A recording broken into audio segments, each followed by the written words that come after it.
এবার পদ্ধতিও কিন্তু অনেক চেঞ্জ হয়ে গেছে। তো যাই হোক, আমরা একদম সামনে দিকেই চিনি পাগলা হয়ে গেছে।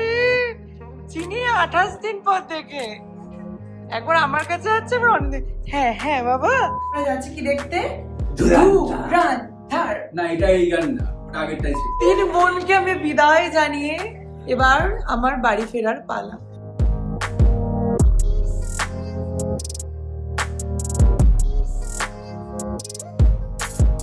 Hi guys, welcome back to my channel স্পন্দন। তোমাদের সকলকে স্বাগত জানাচ্ছি আমার চ্যানেলের একটা ব্র্যান্ড নিউ ব্লগে।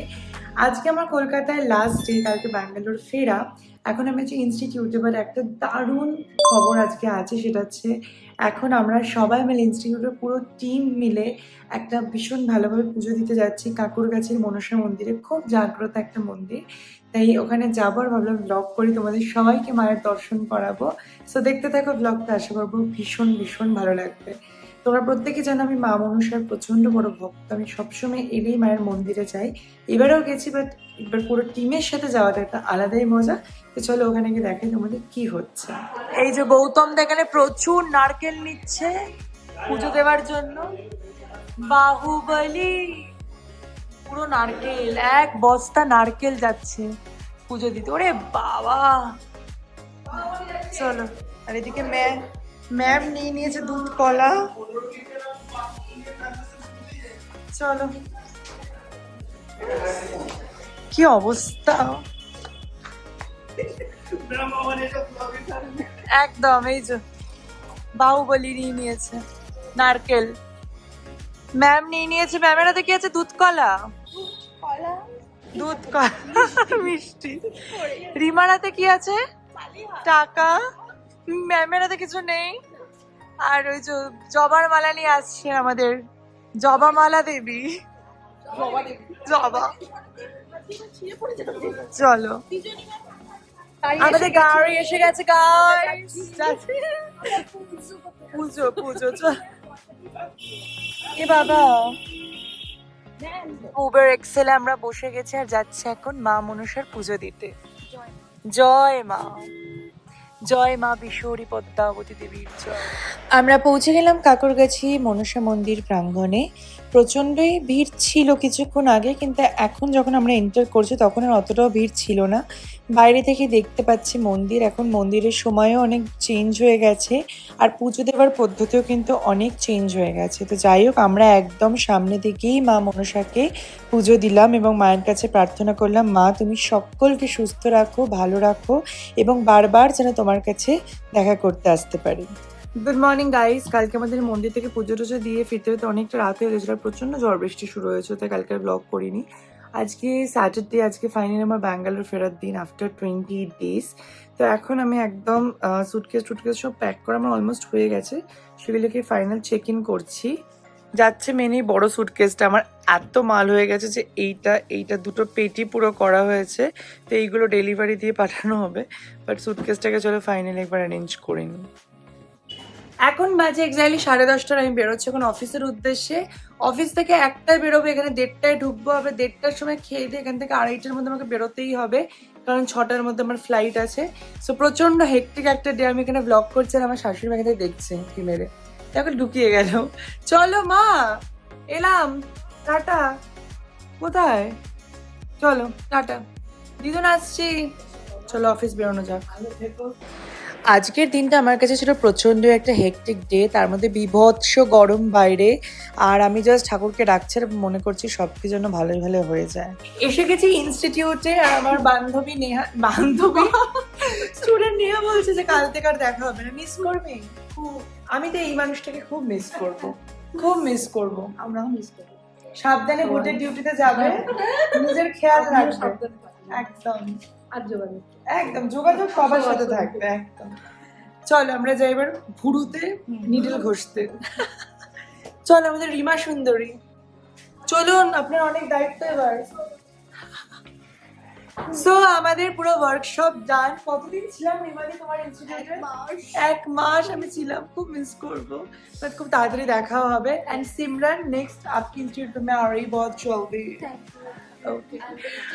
আর আমার এই যে 3 বোনকে আমি বিদায় জানিয়ে এবার আমার বাড়ি ফেরার পালা। আসলাম। হরে কৃষ্ণ। হরে কৃষ্ণ। পিয়ালি একটু কিছু বল। আমি এটাই বলতে চাই যে আমরা এই কদিন খুব সুন্দরভাবে সবকিছু শিখেছি। একদম ভীষণ শিখেছি। হ্যাঁ, শিখেছি বলে নি, বলছে শিখেছি। না শিখেছি হ্যাঁ, শিখেছি এবং ভীষণ দাদা আনন্দ করেছি সবাই মিলে একসঙ্গে কাজ করেছি। সবার মানে দুঃখ যন্ত্রণা সবকিছু বুঝেছি। সবকিছু আমরা হ্যাঁ, হেসেছি, ঝগড়াঝাটি, কেঁদেছি, সবকিছু ঝগড়াঝাটি সব সব হয়েছে। সবকিছু করেছি। এটা কিন্তু আমাদের খুব ভালো টাইম কিন্তু খুব ভালো খুব ভালো। আবার দেখা হবে আবার দেখা অগাস্ট মাসে। অগাস্টে। চলো। আমাদের মেয়েতে দেখা হবে। মেতে, হ্যাঁ মেতে লাস্ট কয়েকদিনের জন্য, ঠিক আছে অগাস্টে মেন। ওকে চলো বাই। এই যে পুনাম দিয়ে মানুষটা আমাকে 10 না যতদিন ছিলাম 20 দিন ধরে আমাকে খাইয়েছে, চা খাইয়েছে, সব কিছু খেয়াল রেখেছে। খুব মিস করবো এই দিদিটাকে। এরা তো ছাড়ছেই না ওর পিছনে। বল আমরা সাথে আমরা সাথে যাই তোমার বলতে ব্যাঙ্গালোরে না, একদম আমি এখন নিতে পারছি না, সরি। সব চাকরি পেয়ে তারপর যাবে, একদম আমার বাড়িতে সব উৎপাত, আমার বাড়িতে সব উৎপাত হবে না। চিনি চিনি 20 দিন সাথে সাথে নেহা আর পিয়ালি 20 দিন পর আমি বাড়ি যাচ্ছে কি আমাকে সাথে একটু চিনির সাথে চিনির সাথে আমরা দুজন ফ্রি মিনি আর জিনি। কত গিফট পেলাম from Phoolbagan team, thank you. সবার আগে আপি চলে এসেছে। ফাইনালি সব কাজ করে উঠে পড়লাম গাড়িতে, এখন যাচ্ছি দমদমের বাড়িতে। দমদমের বাড়ি থেকে আবার রেডি হয়ে, মানে রেডি তো হওয়াই আছে, জাস্ট ফাইনালি সমস্ত কিছু নিয়ে তারপর রওনা দেবো এয়ারপোর্টের উদ্দেশ্যে। ইনস্টিটিউট থেকে গিফট পেয়েছি, ঠিক আছে। সেন্টেড ক্যান্ডেল, এটা নেহা দিয়েছে, এটাও নেহা দিয়েছে। হ্যান্ড ক্রিম, একটা পার্স, আর এইটা ভীষণ স্পেশাল একটা চন্দ্রানী পার্লসের এত সুন্দর একটা ইয়ারপিস, দেখো কি দারুণ। প্লাস এত এত চকলেটস, একটা গোলা, আর এইটা আমাকে ফুলবাগান ইনস্টিটিউট থেকে পুরো দিয়েছে। এটা একটা মাগ আছে, সুন্দর। এখন বাজে 3:20, এবার আমি বেরোচ্ছি এয়ারপোর্টের উদ্দেশ্যে। আমার 28 দিনের কলকাতা সফর এখানেই শেষ হলো। প্রচুর লাগেজ হয়েছে, একা একা বই নিয়ে যাব। বাট এবার পৌঁছে গিয়ে এবার শুরু হবে তোমাদেরকে আবার ব্যাঙ্গালোরের ব্লগে দেখানো। সো চলো এবার এয়ারপোর্ট বেরোনো যাক। এইবার সেই টেনশনের পালা, আমি এয়ারপোর্ট যাচ্ছি আর এখানে লাগেজ দেখো আমার 3টে হাত ব্যাগ, দুটো মানে একটা কাঁধের ব্যাগ, পিঠের ব্যাগ, একটাতে পুরো খাবার দাবার, একটা বড় সুটকেস, এই সব কিছু আমি বইবো। আর আজকে জ্যাম, পুরো রাস্তা এরকম ব্লক হয়ে আছে, কেন না মিছিল বেরিয়েছে। তো আমার আজকে এয়ারপোর্ট পৌঁছাতে, দমদম থেকে এয়ারপোর্ট পৌঁছাতে আমার মোর দ্যান 1 আওয়ার লেগেছে। বাট ফাইনালি আমি পৌঁছে গেলাম নেতাজি সুভাষচন্দ্র বোস ইন্টারন্যাশনাল এয়ারপোর্ট, কলকাতা এয়ারপোর্টে। এবার কলকাতা এয়ারপোর্টকে বিদায় জানানোর পালা। উফ, কতদিন পর ব্যাঙ্গালোর যাচ্ছি, মানে এক্সাইটমেন্ট সেই লেভেলের। একদম 104 গেটের সামনে বসে আছি। ফ্লাইট একদম অন টাইম আছে, আর মাঝে মাঝে দেখছি যে খাবারের প্যাকেটটা ঠিক আছে কিনা, কারণ ওটাতে পোলাও আর মাটন আছে, যেটা মা স্পেশালি বানিয়ে দিয়েছে। প্রত্যেকবার আমি আসার সময় কলকাতা থেকে আমার শাশুড়ি মায়ের হাতের বানানো পোলাও আর মাটনটা নিয়ে আসি অনিন্দর আমার জন্য। যাই হোক, প্লেনে বসে গেছি উইন্ডো সিটে। কলকাতাকে টাটা বলে এবার ব্যাঙ্গালোরে যাওয়ার পালা। বাই বাই কলকাতা, দেখা হচ্ছে আবার খুব তাড়াতাড়ি। বাইরের ওয়েদারটা জাস্ট দেখো, হালকা মেঘ আর বৃষ্টি, আর দেখেই পৌঁছে গেলাম আমি ফাইনালি ব্যাঙ্গালোরে। ফাইনালি উঠে গেছি গাড়িতে, আর এখন বাড়ি যেতে লাগবে এক্স্যাক্টলি 57 মিনিটস। আর এই অনিন্দ 28 দিন পর, এক শতাব্দী পর 1 শতাব্দী পর। এনিওয়েজ চলো এখন আমরা দুজনে একটু গান শুনতে শুনতে গল্প করতে করতে বাড়ি কাজ পৌঁছাই। নেই এখানে, তো নিশ্চয়ই হানি সিং কে রাখতে হবে না।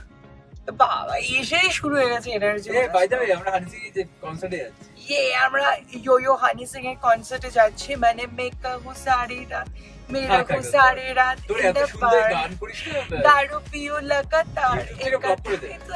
কপিরাইট খেতে পারে, এত অথেন্টিক একটা। এনিওয়েজ যাই, প্রচন্ড মাথার একটু ধরে আছে, কারণ এত লাগেজ আমি বয়েছি আজকে একা হাতে। সবাই এয়ারপোর্টে তাকাচ্ছিল। এনিওয়েজ চলো এসব সবকিছু নেগেটিভিটি বাদ দিয়ে ভালো এনার্জি নিয়ে এন্টার করা যাক ব্যাঙ্গালোরে। ফাইনালি আমার বাড়ি এসে গেছি, ঢুকতে চলেছি সাইক্রেনে উঠছে। আর আমি জাস্ট ওয়েট করতে পারছি না যে বাড়ি ঢুকে চিনির রিয়াকশনটা কি হতে চলেছে। সো দেখা যাক চিনি এবার আমাকে দেখে কি করে এতদিন পর। চিনি পাগলা হয়ে গেছে। চিনি 28 দিন পর থেকে একবার আমার কাছে আছে, এবার অনেক। হ্যাঁ হ্যাঁ বাবা আসি, হেবি আনন্দ পেয়ে গেছে। ওরে বাবারে, এখন বাজে রাত্রি 12টা, বাড়ি পৌঁছে গেছি। এই আমার চিনি বাবু তো। এখন আমরা খেতে বসেছি মায়ের হাতের বানানো মাটন, তার সাথে বাসন্তী পোলাও। কি হেভি খেতে টেস্ট করেছি।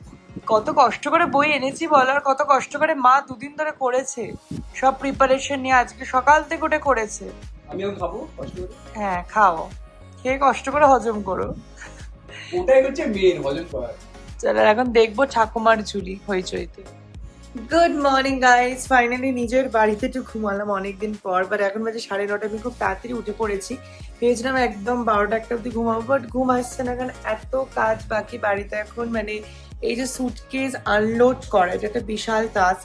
আর আমার যতক্ষণ না পুরো সুটকেস খালি করে আমি জিনিসপত্র জায়গায় রাখতে পারছি, আমার একটা প্যানিক হয়, তো সেটা করবো। ঠাকুর ঘরটা আজকে পুরো পরিষ্কার করতে হবে, ওটা একটা বিশাল বড় টাস্ক।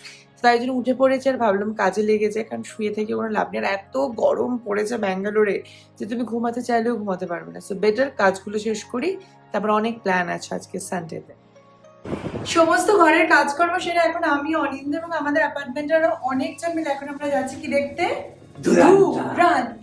না এটা এই গান না, ওটা আগেরটাই ছিল। ও আচ্ছা, সো ফাইনালি সবার মোটামুটি দেখা হয়ে গেছে। আমরা লাস্ট হয়ে যাচ্ছি ধুরন্ধর 2 দেখতে। তো চলো ওখানে গিয়ে হেভি মজা হতে চলেছে, ফ্ল্যাটের সবার সাথে আবার দেখা হবে। সুপার এক্সাইটেড, দেখতে থাকো ব্লগটা। আমরা উঠে গেছি গাড়িতে আর এখন যাচ্ছি। আমরা পৌঁছাবো এক্স্যাক্টলি 4:47-এ। এবার উঠতে যেতে যা টাইম লাগে, তো 5টা, ওই 5টা আছে আমরা হলে ঢুকবো। আশা করছি ককটেল টুয়েট গানটা মিস করা যাবে না, চেষ্টা করছি। ধুরন্ধরের ব্যাপারটাকে যদি ফেসবুকে এত লোকজন স্পয়লার দিয়ে দিয়েছে, আরে আমি তো না দেখতে চাইলেও স্টোরিতে সব জেনে গেছি কে মানে দাগাবাজি। ওকে ফাইন, ঠিক আছে। নিমুদা তো ইউটিউবার মুভি ছেড়ে দিয়ে। তোমার সাথে একটু কথা বলা যাবে? হ্যাঁ, যে ধরে মানে ভাই কি হচ্ছে বলতে হামসা। আমাকেও তিতলি বললো যে জাস্ট রণবীরকে দেখবে বিগ স্ক্রিনে, আমি ওটাই দেখতে যাচ্ছি। And yes, so excited for Ranveer Singh. ঠিক আছে তো? Every night out. Paradise seems so far away. Still I try to buy myself some time to get me to that place. All I want is staying up till we want to. Tell you what I'll be. আমরা পৌঁছে গেছি, এবার চলো enter করা যাক cinema হলে। না না, ভেতরে চলছে, শুরু হয়েছে না, এখনো শুরু করেনি তো মনে হয়। আমরা এখন ওয়েট করছি আরো বাকি সবার জন্য আসার। আর এখানে দেখলাম টক্সিকের পোস্টার, তো এটা নায়িকা যেহেতু আমি, তো ওই জন্য ভিডিও ছবি তুলে নিচ্ছি আর কি। কেমন লাগছে আমাকে আর ইয়াশকে অবশ্যই জানিও কমেন্টে। ফাইনালি এবার মুভি শুরু হওয়ার পালা, ধুরন্ধর 2। যদি জিজ্ঞেস করো কেমন লেগেছে, অনেস্টলি আমি বলবো ধুরন্ধর 1 ওয়াজ ফার বেটার। ধুরন্ধর 2টা একটু বেশি স্টোরি টেলিং টাইপের একটা গল্প ছিল, মানে চলছেই ব্যাপারটা। আগের ফার্স্ট পার্টটা কোথা দিয়ে সময় কেটে গেছিলো বুঝতেও পারিনি, বাট এই পার্টটা আমি সত্যিই মনে হচ্ছিলো যে কখন শেষ হবে আর কখন আমি বাড়ি যাব। বাট ইয়েস, ওভারঅল পুরো সিনেমাটা তুমি একজনকে দেখে গেছি, সেটা রণবীর সিং। তার লুকস, তার অ্যাটিটিউড, তার ডায়লগ ডেলিভারি, তার everything. Ranveer Singh main hero. Interval শুরু হয়েছে আর আমরা এখন এসেছি সবাই একটু চা খেতে। এত বড় সিনেমা না, চাটা খুব দরকার।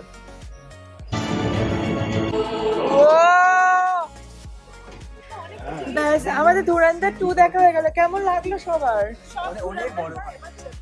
সব বাবা টায়ার দেখি বাবা, আমি ধাক্কা মাক্কা মেরে বেরোচ্ছি। কেমন লাগলো অনিন্দ? যা তা করছে, আমাদের মুভি দেখা ডান। এবারে সবাই মিলে একটা ভুরিপুর খাওয়ার একটা প্ল্যান চলছে। অল তো আমরা সবাই ফুল, বাট চিত্রকদার অনামিত্রা আসছে, তো উইল হ্যাভ ফান। কিছু তারা খাওয়া হবেই। Happy birthday to you, happy birthday dear Sayan, happy birthday to you. আজ স্নেহাশিসদের ভাই, আমাদের সবার ভাই শায়নের বার্থডে ছিল, তো সেটাও সেখানে সেলিব্রেট করলাম। আর তারপরে আমরা এবার বসবো সবাই মিলে পুরো একদম লাইন দিয়ে খেতে। কেএফসি দেন আরও অনেক অনেক জায়গা থেকে ফ্রাইড রাইস, চিলি চিকেন সব অর্ডার করা হয়েছে, তো ফুড কোর্টে বসে সব খাওয়া হবে। ওভারঅল ইভিনিংটা খুব ভালো কাটলো। অ্যান্ড ইয়েস, আমার সাইগ্রিন ফ্যামিলি অলওয়েজ আমার কাছে একটা ভীষণ পজিটিভ এনার্জি ক্রিয়েট করে। সো যাই হোক, আজকের মতো ব্লগটাকে এখানেই শেষ করছি। তোমাদের সবার সাথে দেখা হচ্ছে আবার নতুন ব্লগে খুব তাড়াতাড়ি। আজকের ব্লগটা কেমন লাগলো অবশ্যই জানিও কমেন্টে। বাই।